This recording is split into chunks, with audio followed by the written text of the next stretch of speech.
We're back to another episode of the Midnight Movie Club. If you're wondering why it's a little bit spooky over here, it is dry as fuck in California right now, and I just don't want to deal with the just staticness, so you're going to have to deal with this for a little bit. But this week's episode, we watched the film Spookies, directed by Brendan Faulkner and Thomas Doran, who you might know from And I'm once again joined by my lovely host, Robert. What did you think of Spookies? It was weirdly fantastic. Okay, you really liked it. I guess I shouldn't say weird. I feel like I'm going into all these movies with assuming they're going to be dog shit. I mean, you can like these movies. Yeah, you're allowed to like them. They're entertaining. It was very entertaining. Yeah, there was a lot to like about Spookies.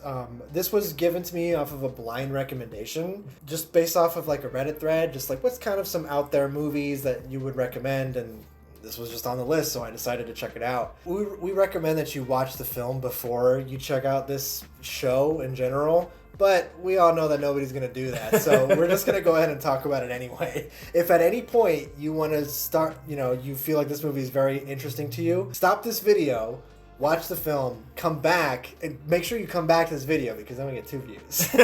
That's how you beat the algorithm. But yeah, let's just go ahead and just hop right into it.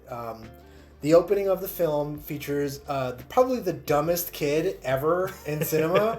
What the fuck was his name? I think his name was Billy. Billy, right? I think I joked about it being Billy. It just ended up being true.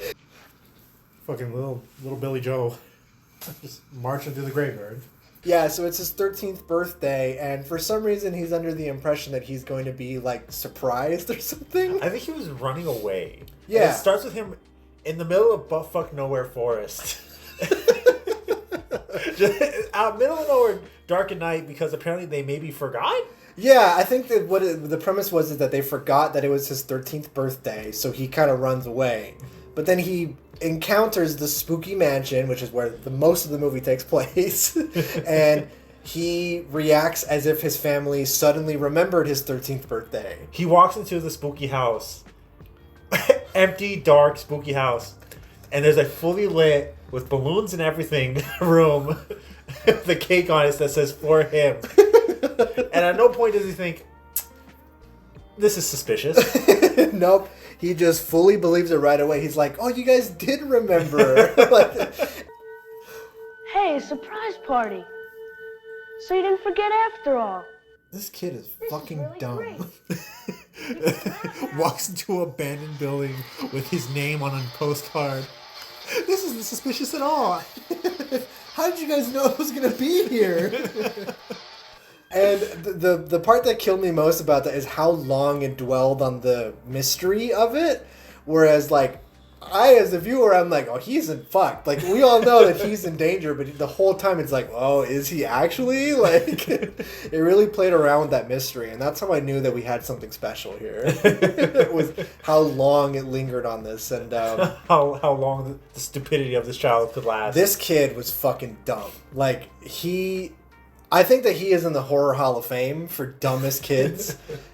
He's up there for me. Billy the 13-year-old. I don't even care if that's not his name. That's his name now. That's the only thing that's established is Billy and he's 13. That's all you need to know about. And the only reason he was hip to the spooky is because he opened a present that had a decapitated head in it. Happy birthday, Billy. Yeah, that's kind of what starts the chase, right? As he opens a present, he's like, what does he say? Like, what, do you got a bowling ball in here? Oh, yeah. What's this, a bowling ball? Oh, yeah. So then he opens the present, and the first chase of the film begins. And, I gotta say, the makeup of the Spookies themselves doesn't look all that great, especially compared to the other costumes that we'll see throughout the film. I just think that it's weird. They look like weird, like jaundiced people. They don't look like zombies, really. Well, who are you referring to as the Spookies? Because there's a lot of Spookies in this. There is a lot of Spookies. This is a very scary film. But I'm mostly referring to the dude that's all in green. He's got the pirate hook. and he's got the belt, the shoes, the cowboy boots for some reason. With the pirate hook, yeah. It's a very confused costume guy. I just kind of thought he looked kind of Wolfmanish, but he's just brown. It's just wrinkly brown man. I mean, for some people in the audience, that may be the scariest thing of all. But he chases Billy through this graveyard, and, you know, it's a relatively exciting chase scene. It's okay. It lingers on a little bit too long, which is an issue with a lot of this film. His death, R.I.P. Billy. Rest in peace. His death is probably one of the funniest things that we got to see in that. He's just like, I guess I die. At the end of the chase, he encounters an open grave that he just falls into and decides, you know what, this is the end. Nicolas Cage. Oh my god, is he being buried alive? Let me just lay down here and struggle without actually getting up. Oh, I hate being buried alive. Oh, stop! It's my 13th birthday! I'm just gonna stay here and accept my fate. Well, he is swiped by the ghost zombie thing. It's just not really known if they actually make contact. There's no sound effects if he actually hit. All we see is just the guy swinging and then cuts on Billy's face. That's all that happens. So I'm going to assume that there's some kind of paralyzing venom because Billy doesn't even attempt to fight getting buried alive. And that's our cold open of the film. We cut to 2 cars of teenagers? I think it's implied that they're his family. The relationships are never established. Yeah, this is our second movie that we watched, so it's possible we might not have been paying that much attention, but I swear that their familiar relations were not established. Like, there's a very young teenage couple, and then there's a very old couple. Like, there's one, like, really old guy in that group. Age gap relationship thing, maybe? We don't know if they're dating, or if that's his daughter. There's a group of people, and that's it. Yeah, our group of meatbags make it to the mansion, and there's one that stood out in very quickly to us. Duke the King Psychopath. Yeah, his license plate says psychopath, and that is very accurate for what he is. Like, this is one of the most, like, aggressively aggressive dudes I've ever seen in a movie. Like, he's so combative for no reason. Listen, dude, we've been driving around for 2 hours in circles and getting nowhere fast. All right, let's get out of this place. Wait a minute, what are we doing now? Partying, man. Something you're too old to appreciate, huh? Like, everyone's just trying to have a good time, and he just will not have it. Come on, honey, let's dance. No, leave me alone. I don't want to do nothing. Why even come out? Why even come out to hang out? It's such a bad mood. Fucking loved it so much because the whole time you're like, what the hell is your problem? Look at it. Isn't it wonderful? It's pretty goddamn weird if you ask me. Shut up, fuck you. What the hell is in here? That stupid asshole put a lock on it. Dumb fuck built this house. Fuck all of you. He's just an unhinged, hairy, leather-clad man. His outfit was, dominated the conversation of this film during our screening of it. Of just like, what the fuck this guy was wearing. It's both like too large and too small. Too small and too large in all the right and wrong places. He is like simultaneously hairy, but not hairy enough. Like, it's just very specific areas of his body that are super hairy, and the rest are just bald. It's his arms, his belly, and his ass crack that are all hairy. And we get to see it, All folks. of it. We get to see it.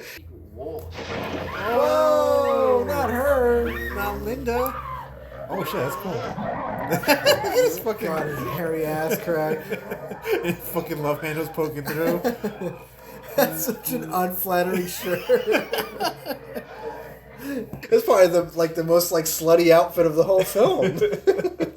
Yeah, so we have Duke here, and like I said, he is super, super combative, and his girlfriend Chappelle Roan, yeah, they're all kind of heading towards this, mansion. They want to. I don't really know what their goal is. They want to have a party or something. I think they're trying to find Billy, maybe, because he ran away from his party that he didn't know he was having? I don't know if that kid was related to the rest of the film. I think he was just some kind of like separate cold Opening like set piece. I think what it was is they were heading home from something that was lame, and they wanted to find a cooler spot to party. I think is what the premise of the film is. Meanwhile, a group of teenagers and some older adults come across the mansion intending to have a party, believing the mansion to be abandoned.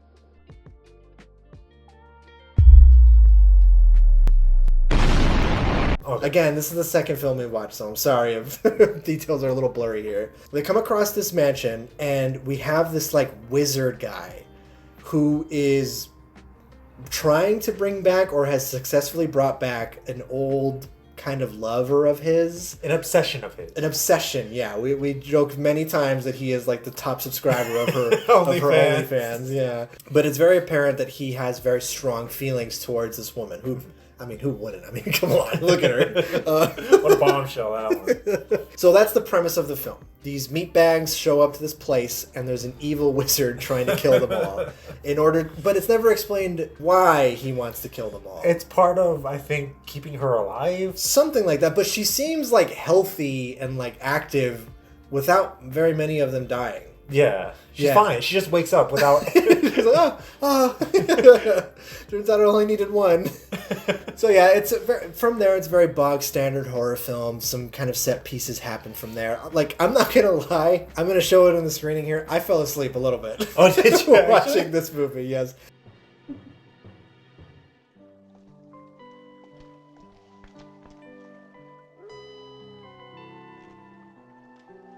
Because it is very much like the motions. Like, you're kind of going through it, like, what scary set piece is going to happen this time? What thing is going to happen this time? What character is going to happen here? And then the film just ends. But that's what I thought of it. What did you think of it? I found it thoroughly entertaining.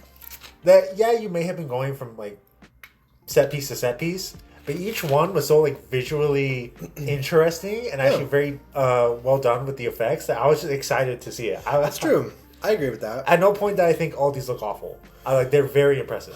It's just the only ones I wasn't that impressed with were the zombies, like the undead part. Mm-hmm. Like, some scenes they look pretty good, but it's that one in specific, the pirate hook cowboy zombie. Something about him just looked weird. Maybe it was the haircut, maybe it was something else. I don't know. What was one of your favorite kind of ghouls or ghosts or whatever? Ghouls or ghosts? Cool skeleton guy. That Grim Reaper skeleton was cool as fuck. Oh shit! Oh shit, he looks pretty good. That's rad. Kind of looks like something you see at Spirit Halloween. Yeah. but in like you'd put it on a t-shirt kind of way. Like it would have the text like I shit in my pants or something. He would be on the r/epic skeleton Oh, subreddit. Absolutely he would. I'm surprised he hasn't been already. Yeah, he would fit right in. I quite liked the mermaids that attacked one of our characters. Yeah. There's a couple in the film, David and Adrian, and David, who looks like Oscar from The Office. They're one of the couples in the film. And Adrian, I noted, every scene she has a cigarette in her hand. Like, I don't think there's a single scene where she isn't smoking. It's the equivalent to Morticia Addams always having the light in her eyes.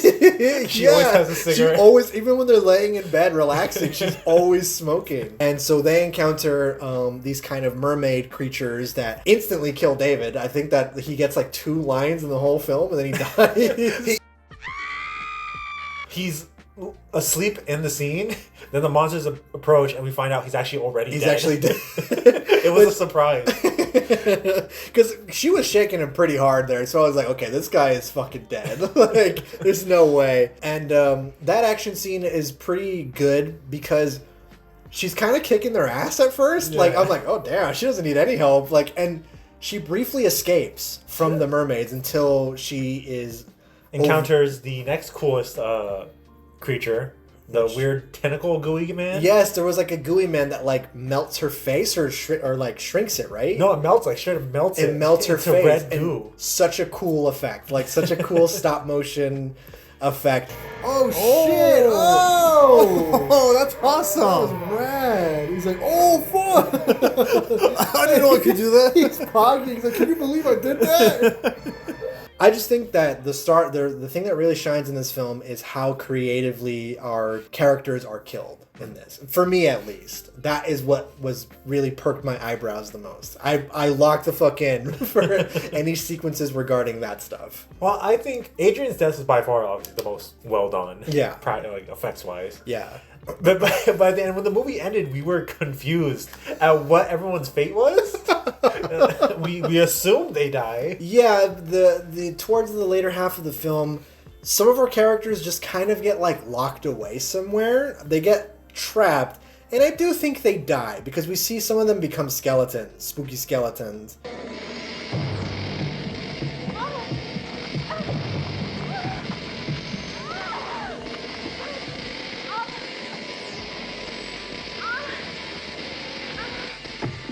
And then it focuses more so on the maiden, like the kind of girl that's been brought back. And I would say the last 20 minutes of the film focus solely on her. Yeah. And we're treated to probably my favorite sequence of the whole movie, this most intense thing where she is just like desperately trying to get away from zombies that are very quickly overwhelming her. Like just the numbers are growing and like they're kind of ripping at her and grabbing at her.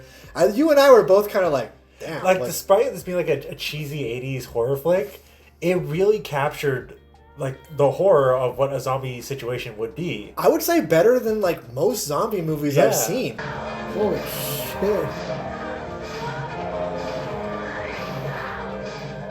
That's the best sequence of the whole movie. I know. Like obviously they're not like biting at her or ripping away at her, otherwise like she would have never gotten away. Like we joke that like she belongs on the Raiders, like she just fucking cleared these groups like fucking breaking their ankles. How did she get out of that? What? All that struggling wasn't for nothing. She has a career in football the way she slips past all this shit, dude. Seriously. Oh, she out? She hit the end zone, dude. Damn. I've seen enough. Put her on the Raiders. But that scene is very like intense in a way that doesn't fit the rest of the film. It captures like the overwhelming horde and claustrophobia of just being overwhelmed by the sheer numbers of these very slow meandering things. Yeah, no matter where you turn, there's always like a group there waiting for you, and the amount of extras that they got, this scene was legitimately really impressive. So once we think our character has gotten away, our main character, she gets in Fred from Scooby-Doo. Oh, she yes. Fred from Scooby-Doo comes to pick her up, and he acts all confused. Like, there's like a horde of zombies behind her. He's like, what? What's going on? Get your fucking hands off my car. What are you doing? Lady, what are you doing in my car? So he gets in the car, and he drives off, and it's here where we're hit with the most brutal twist of all. It turns out Fred was actually the weird zombie guy that I don't like from the beginning of the film. And he does like a thriller laugh, you know? Yeah. The scene, it cuts to black. But we were sitting there going, what the fuck happened to the rest of our characters here? Yeah. Like, we didn't see any of them definitively die. It just ends.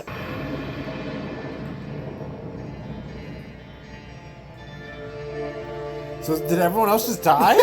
That's it? What happened to all the other people? I guess they died.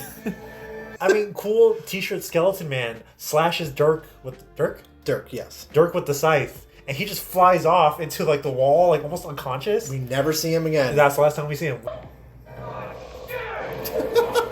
Oh! I thought his head got cut off. Fucking decapitated. I'm going to assume that he's dead. Like we have to assume, right? And then his girlfriend gets cut in the leg. And she oversells that. She's so dramatic. And like, come on. It's not that bad. And calm down, Chappelle Roan. Chappelle Roan, relax. The last time we see our original group of heroes is they're just kind of stuck in a room. They're getting, like, drained by the Deadite lady. Oh, there is a Deadite lady. There's a straight-up Ash versus the Evil Dead Deadite. That's one of the first, like, transformations. Straight out of Evil Dead, looks exactly like her. It's fucking insane. And we both were like, oh, yeah. If Ash shows up, this movie's peak. Like this weird Evil Dead spinoff. That would have made the movie a masterpiece. Ash versus Spookies. Book it right now. So yeah, she the first victim, Carol. Carol, yep. Comes to Deadeye, and she's kind of like this pawn of the Sorcerer Man throughout the movie. I forget the Sorcerer Man's name. It's like Kegor or something like that. Creon. Crayon? Creon. Creon? Creon, whatever. Brion, whatever. Brioche bread. The weird Sorcerer Man uses her as a pawn to kind of control the game. Yes. So eventually the cast, after losing Dirk to a cool skeleton and having the skeleton die in a cool regular show explosion. He got the goblin voice. Yes.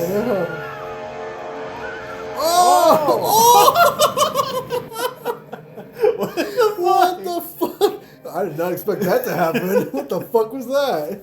Oh yeah, it turns out how you defeat like a Grim Reaper skeleton is you just kind of lightly shove them.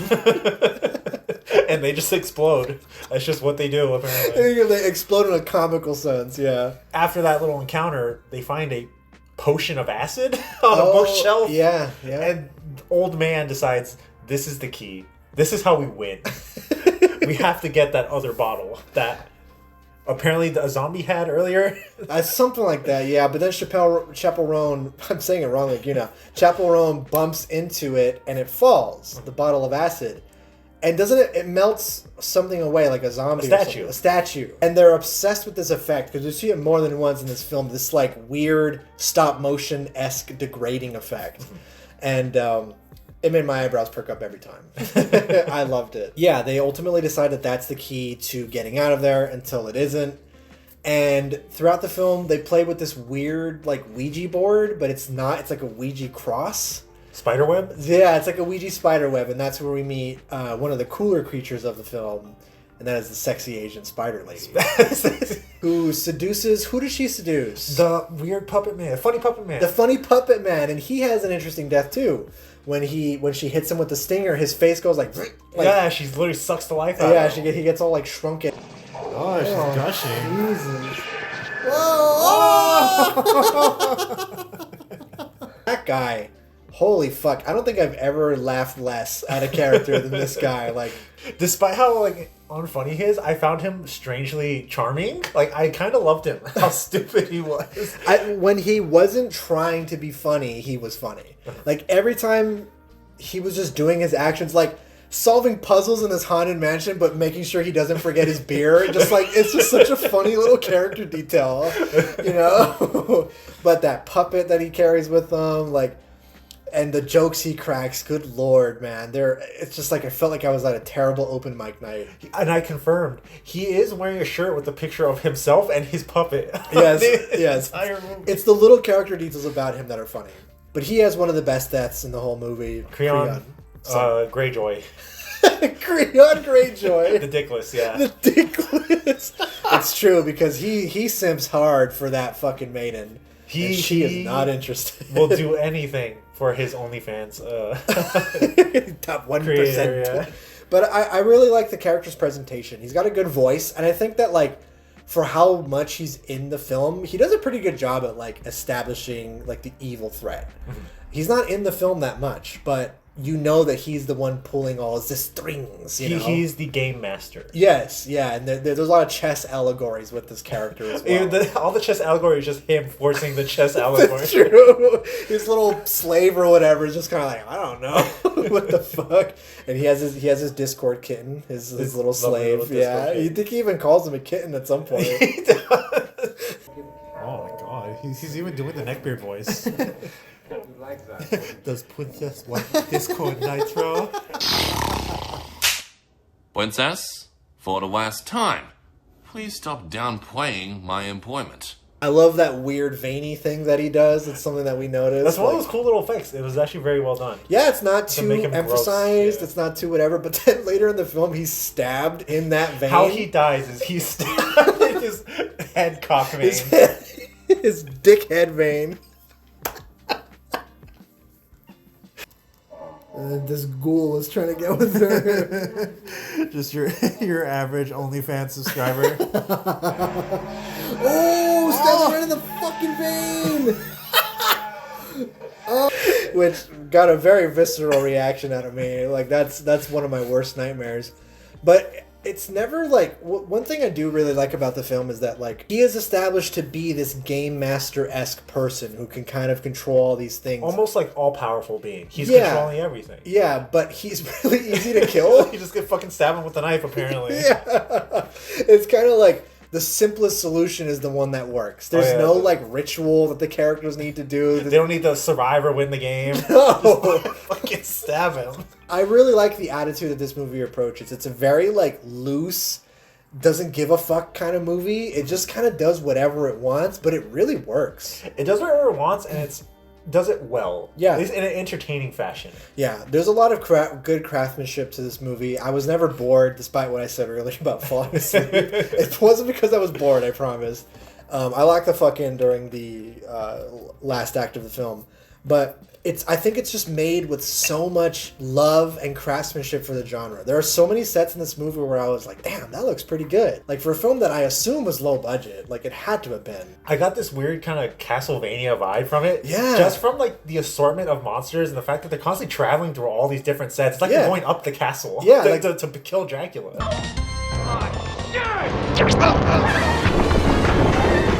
They really take advantage of that being in the one location. Like, it really is like a fun house that they're in, and they do fight such a large variety of monsters. Castlevania is a great analogy for it because the evil room of our main character, of our main villain, does kind of look like something you would see in a video game. You know, like you made it up all these steps. But yeah, I honestly...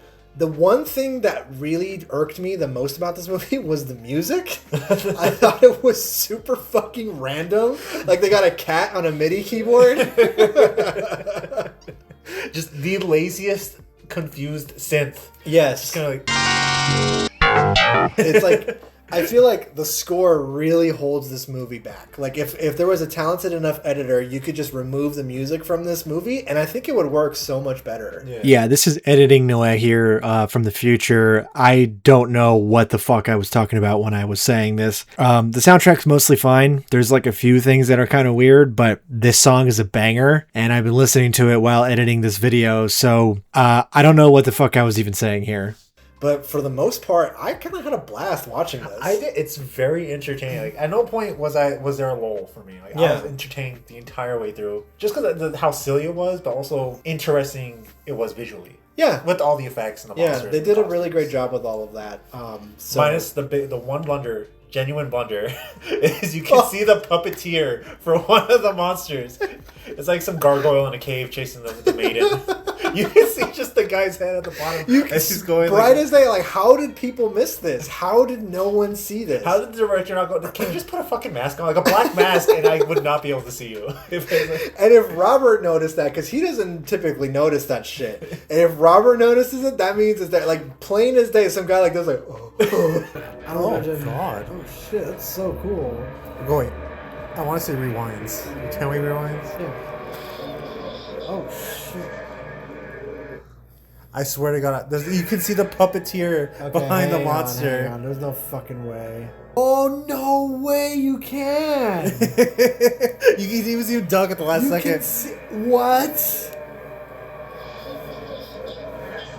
How did they leave that in? And there's a few sequences here and there where I noticed the cameraman in the shadow of the zombies, but whatever. Okay, that's fine. But that one is pretty fucking egregious. I don't know how you missed that. Just let that happen. Yeah. I think I've said all about what I wanted to say about Spookies. I had a good time watching it. I definitely watch it again. I'd never seen this film before, and I'd be down to keep watching it. I thought it was wonderful. I would say Spookies is an 8 out of 10. 8 out of 10? Honestly, yeah, you can't go into too high of an expectation. Yeah.